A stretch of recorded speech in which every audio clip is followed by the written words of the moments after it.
Hello friends, welcome to geography genius by Anshuman Sharma. So आज का video हमारा हिंदी में होगा और हम बात करने वाले हैं मेज क्रॉप के बारे में, जो कि बहुत ही इंपॉर्टेंट क्रॉप है।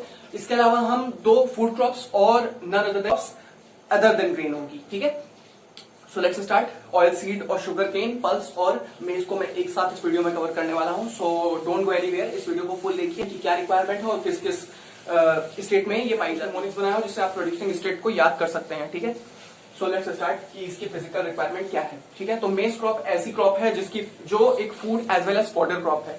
फूड का तो पता चल गया कि फूड क्रॉप है, ठीक है, जो हम खाते हैं ऑफकोर्स फूड क्रॉप है। What is fodder crop? Fodder crop क्या होती है? ठीक है, बताता हूं आपको मैं।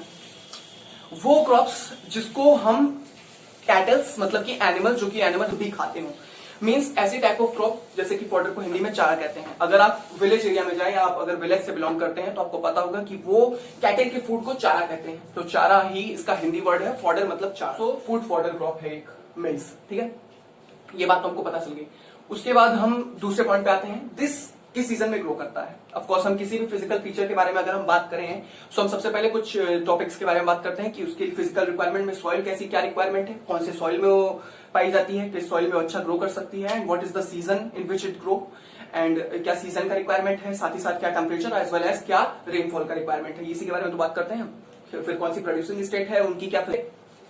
सो चलिए इसकी सॉइल की रिक्वायरमेंट की पहले बात कर लेते हैं। सो इसके लिए ओल्ड एलुवियम सॉइल की जरूरत है। ओल्ड एलुवियम सॉइल इसको ग्रो करने के लिए। अब ये क्या है एलुवियम सॉइल? सबसे पहले एलुवियम सॉइल, आज से 1 साल पहले मैंने एक वीडियो बनाई थी जिसमें मैंने बात किया था what is alluvium soil. So Karakoram region और हिमालयन रीजन, आपको पता होगा यंगफोल्ड माउंटेन्स हैं। ऑफकोर्स ये यंगफोल्ड माउंटेन्स मतलब कि क्या, पहले हमारे पास केवल यही रीजन था, ऑफकोर्स ये रीजन था पैंजिया में। उसके बाद फिर धीरे धीरे चेंजेस आए एंड देन हमारे वर्ल्ड में मिलियन ऑफ ईयर्स की पहले की बात है कि माउंटेन्स और फिर नदर्न प्लेन का हुआ। पहले माउंटेन्स हुए फिर नदर्न प्लेन्स बनी। ठीक है, सो नदर्न प्लेन्स कैसे बनी है? ये सिल्ट डिपॉजिट है। सिल्ट डिपॉजिट मतलब क्या होता है? माउंटेन्स पे सॉइल होता है, ऑफकोर्स डेफिनेटली वेदर होती है तो सॉइल होती है, एंड रेनी सीजन का उस पर बहुत बड़ा रोल होता है। क्या होता है कि वो सिल्ट डिपॉजिट को एक पर्टिकुलर लैंड रीजन पे लाता है जो कि सी लेवल पर हो। ऑफकोर्स हमें ये बात पता है। सो क्या होगा कि उससे ही नदर्न प्लेन का फॉर्मेशन हुआ है, मतलब कि जितनी माउंटेन्स हुई उसी से नदर्न प्लेन का फॉर्मेशन हुआ है। मैंने वीडियो बनाई है, अगर आपने नहीं देखा है तो डिस्क्रिप्शन में लिंक है और आप मेरे चैनल पे भी जाके देख सकते हो। ठीक है, सो ये हो गया सिल्ट डिपॉजिट। तो एलुवियम सॉइल वही, वैसे तो सिल्ट डिपॉजिट में बहुत सारी टाइप की सॉइल होती है, लोमी सॉइल भी होती है और बहुत सारी टाइप की सॉइल पाई जा सकती है, लेकिन इसमें जो मेजर एलुवियम सॉइल होती है डेफिनेटली, और उसी से हम कह सकते हैं कि सिल्ट डिपॉजिट में मेजरली एलुवियम सॉइल है। यहाँ पे तो पहले से एलुवियम सॉइल है और ये एक रिच रीजन है जिसमें एलुवियम सॉइल पाई जाती है, क्योंकि ये नदर्न प्लेन में ही है, Uttar Pradesh, Bihar and Madhya Pradesh definitely. So this is the soil requirement. What is the temperature requirement? This is the temperature requirement, 21 degree Celsius to 27 degree Celsius definitely this is the requirement. और जिस रीजन में grow करता है of course ये उससे satisfy करती है। अगर आप इंटरनेट पे चेक करो सो इस रीजन को इतना डिग्री सेल्सियस सेटिस्फाई करता है, 21 degree celsius to 27 degree celsius, तभी यहाँ पे मेज क्रॉप ग्रो करती है। ठीक है, सो this is the temperature requirement. Rainfall के लिए कोई हमें स्पेसिफिक रेनफॉल कितनी सेंटीमीटर की रेनफॉल होती है बुक पे दिया नहीं है, लेकिन अगर हम चेक करें तो स्पेसिफिकली इसका अराउंड लेस देन है वीट का, या वीट के बराबर भी हो सकता है। सर्टेन ये लोकेशन के ऊपर डिपेंड करता है कि फार्मर किस सीजन में कहां पर इसको ग्रो किया है। ठीक है, so this depends upon that. अब ये किस सीजन में ग्रो करता है इसके बारे में बात कर लेते हैं। खारिफ एंड रबी सीजन, ये दो सीजन में ग्रो करता है। So these are the 2 season जिसमें ग्रो करता है। क्लास 9 में हमने पढ़ा है HYV सीड्स मतलब कि हाई यील्डिंग वैरायटी सीड्स, और साथ ही साथ none other than modern farming methods as well as traditional farming methods. कुछ जैसे जो अगर हम इंडिया की बात करें तो हजारों साल से खेती बाड़ी मतलब कि एग्रीकल्चर चलता आ रहा है कंट्री में। ठीक है, सो एग्रीकल्चर सिस्टम में हमको पता है कि ऑफकोर्स ये 1000 ऑफ ईयर से आ रहा है, तो ये बैक टू बैक अगर हम वही चीज को फॉलो करते आए हैं जो पहले ट्रेडिशनल फार्मिंग मेथड्स मतलब कि 1000 साल पहले आज से ट्रेडिशनल फार्मिंग मेथड्स ही होते थे कि हम एक तरीके से बायोलॉजिकल मैन्योर्स को इस्तेमाल करते थे और केमिकल फर्टिलाइजर्स का बहुत कम इस्तेमाल होता था। ठीक है, सो अगर हम वैसे करेंगे तो हमारी फार्मिंग प्रोडक्शन ग्रो नहीं होगी। उसके लिए हमें रिफॉर्म की जरूरत थी, जो कि हम टेक्नोलॉजिकल और इंस्टीट्यूशनल रिफॉर्म में पढ़ेंगे आगे जाके चैप्टर में। वीडियो नंबर जो 3 आएगी मतलब next and then later video में मैं आपसे technological as well as institutional reform के बारे में बात करने वाला हूं। इसको समझ लीजिए, दिस इज वेरी इंपॉर्टेंट। ये आपको मैं बताना चाहता हूं कि द फैक्ट इज यहां पर चेंज लाना था, एक रिफॉर्म लाना था, तो इसके लिए हमने HYV सीड्स मतलब हाई यील्डिंग वैरायटी सीड्स और मॉडर्न फार्मिंग मेथड जिसमें केमिकल फर्टिलाइजर, इंसेक्टिसाइड्स, पेस्टिसाइड्स इस सब चीजों का इस्तेमाल होगा। ठीक है, सो this is modern farming method. कोई आपसे पूछे so using of HYV seeds, pesticides, insecticides, उनके लिए और केमिकल फर्टिलाइजर्स का ही इस्तेमाल करके हम एक तरीके से कह सकते हैं कि हमने मॉडर्न फार्मिंग मेथड्स का इस्तेमाल किया है, ठीक है। सो इसने क्या किया, बुक में लिखा हुआ है कि मेज प्रोडक्शन को ग्रो हुआ है। सो ऑफ कोर्स ग्रीन रिवॉल्यूशन में इस पे मेन फोकस था एम एस स्वामीनाथन का, end of course he is called the father of green revolution definitely. और ग्रीन रिवॉल्यूशन के ही कारण यहाँ इसका प्रोडक्शन ग्रो हुआ है, क्योंकि इसी से मॉडर्न फार्मिंग मेथड ग्रो हुआ है, ठीक है। सो ये हो गया हमारी मेज क्रॉप। अब मैं करता हूँ, ये सब हो गया। ऑफ कोर्स फिजिकल रिक्वायरमेंट की बात हो गई, किस किस में ग्रो करता है, एलुवियम सॉइल हो गया, टेम्परेचर रिक्वायरमेंट हो गया। रेनफॉल के बारे में स्पेसिफिक बुक में दिया नहीं है, किस टाइप की क्रॉप है, जैसे कि मैंने आपको बताया paddy transplantation, coarse grain, staple crop, intensive type of farming, ऐसे टर्म्स है। तो ऐसे ही एक बी टर्म मान लीजिए फॉडर को आप राबी और खारिफ को 2 पॉइंट पे रखिएगा ताकि आपको 5 पॉइंट्स एक्जैक्टली मिल जाए। वैसे आपको 5 पॉइंट्स मिल चुके हैं। अब बात करते हैं प्रोड्यूसिंग स्टेट के लिए। मैंने इसके लिए कोई बेसिकली निमोनिक्स तैयार नहीं किया, क्योंकि ये बहुत ही आसान है। मेजरली 3-3 के ग्रुप्स हैं, 3-3 के पेयर हैं, ऑफकोर्स जैसे डोबर्निया ट्राइब्स, राइट। लेकिन वो कुछ और है, यहाँ पे कुछ और है। यहाँ पे कर्नाटका, तेलंगाना और आंध्र प्रदेश एक स्टेट है जो कि लाइन में है, ऑफकोर्स आप देख सकते हो। And this is the reason where the maize is being grown. अगर तेलंगाना का सेपरेशन ना होता तो केवल 5 स्टेट होती, लेकिन अभी 6 स्टेट्स है। उत्तर प्रदेश, बिहार एंड मध्य प्रदेश, जहां पे ओल्ड रिच एलुवियम सॉइल पाई जाती है, वहां पे ग्रो करता है। So these are the 6 states where this crop grows. बनाया था, अगर आपको ट्राई करना हो तो आप उसे कर सकते हो। बेसिकली हम ये देख सकते हैं कि ट्रॉपिकल सब ट्रॉपिकल दोनों ही रीजन में ग्रो करता है डेफिनेटली। हमें देख सकते हैं, लास्ट वीडियो बताया था, अगर आपने वो नहीं देखा है तो link is in the i button as well as in the description, you can go and watch it out, right. देख सकते हैं आप उसको। और जितनी भी हैं अब तक 3 एग्रीकल्चर की वीडियो आ चुकी है, डिस्क्रिप्शन में लिंक है, आप उसको देख सकते हो। So these are the state. इसके लिए ये है कि निमोनिक्स मैंने बनाया था कि ममता का answer of course definitely, and none other than भैया का उत्तर। उत्तर answer is an Hindi English word, of course definitely आपको ये पता होगा। एंड इससे निमोनिक्स बन सकता है, अगर आपको याद रखना होगा तो आपको पेपर में रखना है। अब बात करते हैं पल्स की। Pulse is a leguminous crops. What are leguminous crops? पाया की रीस्टोरिंग सॉइल कैपेसिटी होती है लिविंग एक्सेप्ट अरहर। अरहर को छोड़ के बाकी जितनी भी अदर पल्स हैं, उनके अंदर ये पावर है कि वो फर्टिलिटी को हार्म नहीं करती मिक्सिंग विद नाइट्रोजन। सॉइल की बात कर रहा हूँ, नाइट्रोजन एंड फर्टिलिटी को harm as the leading consumer है पल्स का। ये पूरे वर्ल्ड में सबसे ज्यादा पल्स यहाँ भी कंज्यूम होती है और सबसे ज्यादा क्रॉप यहाँ पे पल्स की ही पैदा होती है, मतलब कि पल्स यहाँ पे सबसे ज्यादा ग्रो होती है, ठीक है। सो पल्स का ये मैंने आपको मेजर बताया आपको। और फिर उसके बाद इसे लेस मॉइस्चर की जरूरत है, तो ऑफकोर्स इसे रेनफॉल की तो बिल्कुल जरूरत है ही नहीं है। ड्राई कंडीशन में सर्वाइव कर सकता है, इसलिए राजस्थान में भी ये ग्रो होता है। एंड मेजरली यहाँ पे ग्रो करता है, वहां पे ड्राई सीजन पाए जाते हैं, ड्राई रीजन है वहां पे, लेस मॉइस्चर वाले रीजन। सो ये हो गया। उसके बाद ये रोटेशन क्रॉप्स हैं, डेफिनेटली रोटेशन क्रॉप्स हैं। मूंग है, उड़द है, अरहर है, एंड बीन्स हैं, ग्राम है, बहुत सारे हैं जो कि मेजरली इंडिया में ग्रो होती है, ठीक है। So you can check them out in the book. 1-2 छूट गई होगी जो मैंने बताया उसमें, ठीक है। सो ये है कौन सी, ये है हम अगर बात करें क्रॉप्स हैं, ऑफ कोर्स डेफिनेटली रोटेट कर सकती हैं, farmers, it depends upon them. हाँ, अगर आपको रोटेशन क्रॉप नहीं समझ में आया तो अगर आप बुक को चेक करोगे, check it out, rotation crop आपको अच्छे से समझ में आएगी। मैं आपको यहाँ पे रोटेशन क्रॉप इसलिए बता रहा हूँ क्योंकि they are basically leguminous crop and they are interconnected with each other. Of course अरहर के अलावा भी बहुत सारी क्रॉप्स हैं, आप उसे बुक में चेक कर सकते हो। ये मैंने आपको बात बता दी। उसके बाद ड्राई कंडीशन में सर्वाइव कर, हाँ एक और बात, ये एक मेन प्रोटीन सोर्स है किनके लिए? वेजिटेरियंस के लिए। वेजिटेरियंस जो इनको बेसिकली इंडिया में बहुत सारे वेजिटेरियंस हैं, definitely a huge population is vegetarian, and vegetarian के लिए बेसिक प्रोटीन डाइट है, प्रोटीन इसी से प्रोवाइड होता है बेसिकली, ठीक है। सो ये मैंने आपको कुछ पॉइंट्स बता दिए। अगर आप 5 पॉइंट को लिख दोगे अपने पीरियोडिक टेस्ट, प्री बोर्ड और किसी भी एग्जाम में, तो आपको फुल मार्क्स मिलेंगे। अगर आपसे कोई पूछ ले तो आप इन्हें बताओगे तो भी पल्स आप जस्टिफाई कर सकते हो कि पल्स क्या है।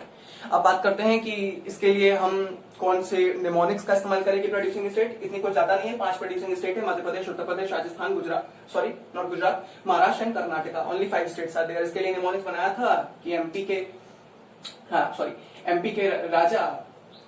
के राजा महल उत्तर प्रदेश में बनवाएंगे। ऑफकोर्स डेफिनेटली कुछ भी निमोनिक्स बना सकते हैं अगर आप। सो मैं आपको जस्ट बता रहा हूँ कि निमोनिक्स कुछ भी। सो मैंने आपके लिए एक निमोनिक्स बनाया, अगर आप इसको देखना है, आपको इसको रिपीट करके आप समझ लीजिए। मैं बता रहा था कि एमपी के राजा महल उत्तर प्रदेश में बनवाएंगे, ऑफ कोर्स डेफिनेटली। सो ये मैंने अपने लिए ये आपके लिए अपने लिए निमोनिक्स बनाया, आप इसको समझ सकते हो। या 5 स्टेट उत्तर प्रदेश, राजस्थान, मध्य प्रदेश, महाराष्ट्र और नन अदर देन कर्नाटका है। अगर आप खुद से याद कर सके तो बहुत बड़ी बात है, डेफिनेटली कोई बात नहीं। फिर निमोनिक्स की क्या जरूरत है अगर आप इस 5 स्टेट को याद कर लो। सो मैं आपको बताया कि एक कौन सी क्रॉप है, टाइप ऑफ क्रॉप है, किस तरीके का मॉइस्चर चाहिए, टेम्परेचर रिक्वायरमेंट दिया नहीं गया है, स्पेसिफिक मॉइस्चर की जरूरत नहीं है, तो ऑफकोर्स डेफिनेटली रेनफॉल तो दिया ही नहीं जा सकता, मॉइस्चर की जरूरत है ही, ड्राई कंडीशन में है। लेगुमिनस बुक में जो दिया है उसके अकॉर्डिंग ये बताया गया है कि बुक समथिंग ये कह रही है कि लेगुमिनस क्रॉप मतलब ऐसी क्रॉप जो कि रोटेशन नाइट्रोजन से मिक्स हो जाए सॉइल और फिर फर्टिलिटी ना है। स्टेट कौन कौन सी है पार्ट भी बता दिए, सॉइल की रिक्वायरमेंट फर्दर की नहीं गई है and so let's see the another part that is sugar cane. 9 state है शुगर केन प्रोड्यूसिंग, इसको बहुत ध्यान से समझने लायक है क्योंकि एग्जाम में डेफिनेटली पूछा जा सकता है।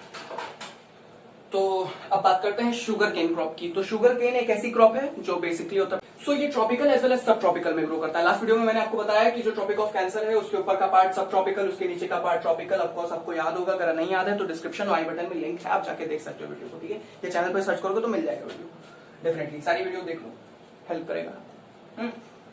सो ऑफकोर्स अगर आप चेक करोगे तो इंक्लाइड होके ये of course western north western region से नॉर्थ ईस्टर्न रीजन की मतलब ईस्टर्न रीजन की ओर आएगा ऑफकोर्स डेफिनेटली इंक्लाइड करके, ठीक है। तो ये स्टेट्स हैं लिविंग दिल्ली, पंजाब, हरियाणा, उत्तर प्रदेश, बिहार। और फिर अगर आप चेक करें तो महाराष्ट्र के नीचे केरला और गोवा को छोड़ के बाकी सारी स्टेट शुगर केन प्रोड्यूस करती है। Of course 9 state sugar cane produce करती है। ऑफकोर्स इतना हाई रिक्वायरमेंट होता है शुगर का, हमें इतना हाई रिक्वायरमेंट है। Of course it's a only sweetener, of course इसी के कारण शुगर केन से तो बनता है स्वीट प्रोडक्ट जितने भी है, गुड़ है और चीनी है, ऑफकोर्स शुगर। सो ये सारी रिक्वायरमेंट्स को ये जो स्वीट चाहिए, जो मिठास चाहिए होती है, ये कौन रिक्वायरमेंट पूरा करता है? ऑफकोर्स शुगर केन पूरा करता है। तो ऑफकोर्स 9 स्टेट अगर नहीं प्रोड्यूस करेंगी तो इतनी हाई डिमांड कैसे कंप्लीट होगी? सो हाई डिमांड कंप्लीट करने के लिए 9 स्टेट प्रोड्यूस करती हैं। अब बात करते हैं इनकी फिजिकल रिक्वायरमेंट कैसी है। 100 सेंटीमीटर, लगभग 75 सेंटीमीटर से 100 सेंटीमीटर की रेनफॉल की रिक्वायरमेंट है, ठीक है। ये रिक्वायरमेंट है रेनफॉल की, 75 से 100 सेंटीमीटर की रेनफॉल रिक्वायरमेंट। ये रिक्वायरमेंट उत्तर प्रदेश जितने भी स्टेट में ग्रो करता है कौन सी सेटिस्फाई करती है, लेकिन मेजरली अगर आप देखो तो उत्तर प्रदेश में ग्रो करता है, इसीलिए नंबर 1 पे आता है नाम। एंड ये इसके बिना नहीं ग्रो कर सकता शुगर केन। 75 टू 100 सेंटीमीटर की एवरेज रेनफॉल हमको चाहिए ही, तभी शुगर केन ग्रो करेगा, ठीक है। सो जो दिया होता है फिजिकल फीचर, ये रिक्वायरमेंट बताई जाती है कि ये सॉइल की रिक्वायरमेंट है, ये टेम्परेचर की रिक्वायरमेंट है, ये रेनफॉल की रिक्वायरमेंट है। ऑफ कोर्स अब टेम्परेचर की बात करते हैं, जस्ट एग्जैक्टली सेम एज मेज के एकदम एग्जैक्टली सेम 21 डिग्री सेल्सियस से 27 degree Celsius, just look at that, एकदम सेम। मेज से शुगर केन की टेम्परेचर रिक्वायरमेंट एकदम सेम है, तो आप उसको मैच कर सकते हो कि दोनों की सेम है टेम्परेचर रिक्वायरमेंट। रेनफॉल रिक्वायरमेंट उसमें दिया नहीं था स्पेसिफिकली, लेकिन इसमें दिया है 75 से 100 सेंटीमीटर की रिक्वायरमेंट किसकी? रेनफॉल की, ठीक है। सो ये हो गया। अब बात करते हैं कि India is the leading producer of sugar cane on the second position after Brazil. Brazil is the leading producer of sugar cane, but after Brazil India is there. Second leading producer कौन है पूरे विश्व में? भारत है sugar cane का, after none other than are Brazil. Brazil के बाद second producer है लीडिंग शुगर केन की बात हो रही है। अब बात कर लेते हैं कि कुछ जो इसमें इंपॉर्टेंट है। टेम्परेचर की रिक्वायरमेंट आपको बता दी, ट्रॉपिकल सब ट्रॉपिकल में ग्रो करता है, डेफिनेटली मैंने आपको ये भी बता दिया। और कुछ इतना इंपॉर्टेंट मुझे लगता नहीं है इसमें। और किस किस चीज के लिए इस्तेमाल होता है अभी आपको मैंने बताया, शुगर के लिए, गुड़ के लिए, और कुछ मीठे ऑफकोर्स जो भी हम मिठाई of course all the sweet products जिसका हम इस्तेमाल करते हैं अपने डे टू डे लाइफ में या ओकेशंस पे या इवेंट्स पे। ऑफकोर्स आप जानते हैं कि हर फेस्टिवल हर ओकेशन में इसकी जरूरत होती है। सो स्वीट प्रोडक्ट्स कौन तैयार करता है? शुगर केन की जरूरत है। शुगर केन होगा तभी शुगर और गुड़ तो ये सारे प्रोडक्ट्स बनेंगे। अब बात करते हैं प्रोड्यूसिंग स्टेट, इसकी निमोनिक्स ले लिए, इसका मैंने बनाया निमोनिक्स ऑफकोर्स डेफिनेटली। बात करते हैं यहां से तो पंजाब, हरियाणा, उत्तर प्रदेश, बिहार। अगर आप याद कर लो कि नॉर्थ ईस्टर्न साइड से नॉर्थ वेस्टर्न साइड से ईस्टर्न साइड की ओर अगर आप आओगे, डेफिनेटली। सो अगर आप इधर से आओगे इधर की ओर, सो आपको मतलब पंजाब से लेके बिहार तक leaving Delhi, these are the producing state of none other than sugar. उसके बाद हम बात करते हैं कि किन कौन कौन सी इसमें है। यहाँ पे अगर आप केरला और गोवा को छोड़ दो बाकी सारी प्रोड्यूसिंग है शुगर केन की। So Telangana, Karnataka, Maharashtra, Andhra Pradesh, Tamil Nadu is the leading, is also the producer of sugar cane, not the leading producer in India. Leading producer in India is none other than Uttar Pradesh. Uttar Pradesh is the leading producer in India. In the whole world, India is the leading producer after Brazil. Okay? So this was the important thing. इसके लिए mnemonics क्या है अगर याद करना हो तो बहुत ही आसान है। आपको पता है कि यहाँ महाराष्ट्र के नीचे इतनी सारी स्टेट है यहाँ, लेकिन इसके लिए बता तो पूजा हरियाणा से उत्तर प्रदेश वाया बस गई, याद कर सकते हो। पूजा हरियाणा से उत्तर प्रदेश वाया बस गई, बच सकता है डेफिनेटली। और ये निमोनिक्स मुझे ऐसा लगता है बेस्ट है क्योंकि स्टेट के भी नाम आ रहे हैं डेफिनेटली। उसके बाद यहाँ पर वही ममता वाला ले लेते हैं। क्या है? ममता के आंचल में तमिलनाडु। बेकार लगा? नहीं, ये देखो, ममता के आंचल में तमिलनाडु। अब कुछ भी बनाना है निमोनिक्स, सब बनाते हैं निमोनिक्स। बन गया एक निमोनिक्स, ये प्रोड्यूसिंग स्टेट है, ऑफ कोर्स डेफिनेटली आपको पता चल गया। 9 प्रोड्यूसिंग स्टेट है, नंबर याद रखना आप, तो आप सारे प्रोड्यूसिंग स्टेट मार्क कर सकते हो। महाराष्ट्र के नीचे जितने भी प्रोड्यूसिंग स्टेट है, living Kerala and Goa, all are the producing state of sugar cane. Also remember that from the when you go from the northwestern to eastern part, you will find to the eastern part, you will find on the line with Punjab, Haryana, Uttar Pradesh and none other than Bihar। oil seed के बारे में इतना बड़ा paragraph है book में, और मैं आपको इसको अच्छे से बता दूंगा पॉइंट वाइज, और आप इसको बुक वाइज चलते हैं ताकि पॉइंट आपको बताइए सारी चीजें इसके पैराग्राफ में से मोस्ट इंपॉर्टेंट पॉइंट्स को मैंने उठा के आपको बताया है। अगर आपको थोड़ा सा भी ऐसा लगे कि कुछ पॉइंट छूट गया है तो आप उसको बुक में चेक कर सकते हो। जैसे कि मैंने पल्स के लिए आपको बताया है, 5 क्रॉप बताए हैं आपको सबको अपनी कुछ दिन पहले अभी वीडियो में, लेकिन अगर एक और कोई निकला है तो आप उसको चेक कर सकते हो बुक में। Fine, let's start.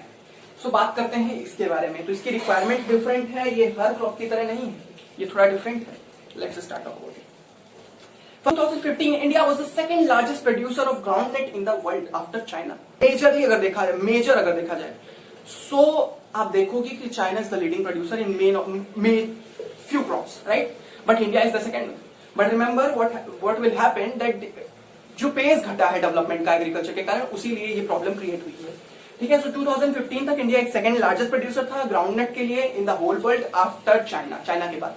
So groundnut is also a kind of oil seed, of course definitely oil seed है, ग्राउंडनट का लोग इस्तेमाल भी करते हैं oil seed as a oil definitely.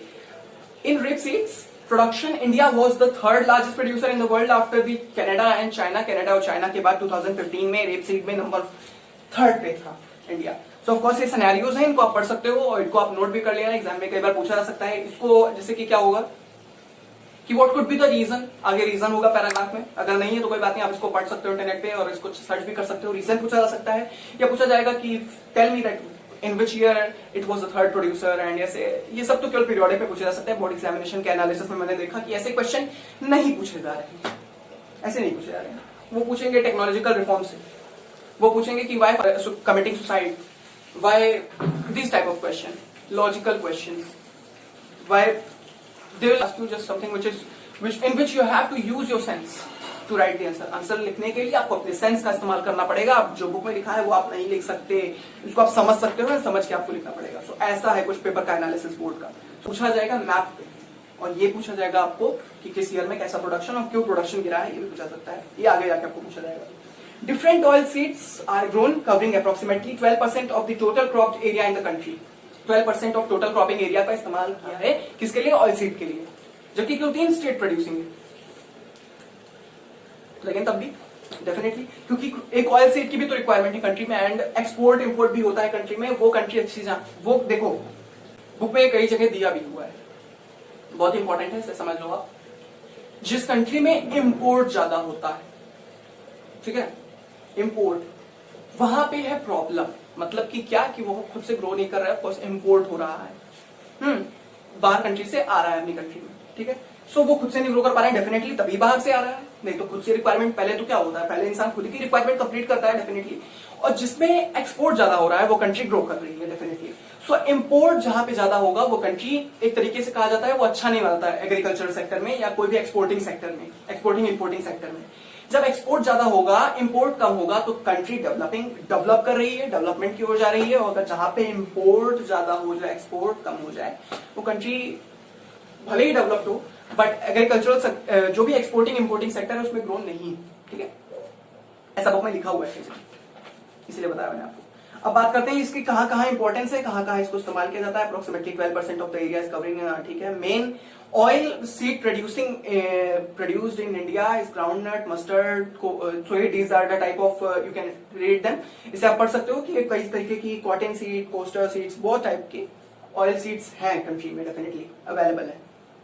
Most of these are edible, definitely इसमें कुछ एडिबल है और कुछ ऐसे जो है जिन्हें हम कॉस्मेटिक्स के लिए इस्तेमाल करते हैं, जिन्हें हम they are not edible, okay. इसमें से बहुत सारी ऐसी चीजें हैं जो एडिबल नहीं है और कुछ है। Groundnut is a kharif crop, major thing you have, if you are noting, if you are just writing all these points in a copy or in your notebook, you can write this point that this is a kharif crop, ये kharif crop है, उसको आप note कर लो, okay।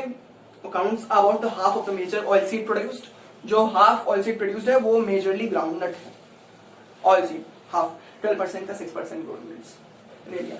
Gujarat was the largest producer of groundnut, followed by the Rajasthan, Tamil Nadu in 2015 and 16. The linseed mustard seasonal crop in India. इसमें जितनी भी मैंने आपको 3 प्रोड्यूसिंग स्टेट जो बताई है, मेजर प्रोड्यूसिंग स्टेट है ग्राउंडनट की. कंट्री में और भी जगह पे ऑफ कोर्स होता है प्रोडक्शन, लेकिन बुक में इसके बारे में दिया नहीं है, तो आप इसको मत जानो. मेरी तो यही आपको सलाह है. ठीक है, तो ये GTR मैंने जो बताया है आपको, ये मेजर आपके लिए ग्राउंडनट प्रोड्यूसिंग थी. Followed the major was Gujarat, followed by Rajasthan and Tamil Nadu. Rajasthan दूसरे नंबर पे, तमिलनाडु तीसरे नंबर पे. GTR ऑफ कोर्स जो भी मैंने अब तक बताया आपको प्रोड्यूसिंग स्टेट, उसके अलावा भी प्रोडक्शन होता है कई सारी स्टेट में, लेकिन वो नेग्लिजिबल है. Definitely book has not written the name, that is why it is negligible. It is not producing that much amount, उतना अमाउंट नहीं प्रोड्यूस हो रहा है. ठीक है, so that is why. So यहाँ पे मैं ऑयल सीड की और भी प्रोड्यूसिंग स्टेट है, लेकिन मैं आपको नहीं बताऊंगा क्योंकि बुक में नहीं. Please don't forget to press the bell icon, subscribe to YouTube channel. Video बहुत जल्दी आ जाएगी आपके पास, अगली वीडियो जो की होगी institutional as well as technical reforms. तो मेरा रिवीजन भी हो गया और आपको समझ में भी आ गया होगा. चलो सब्सक्राइब करो, लाइक, चलते हैं.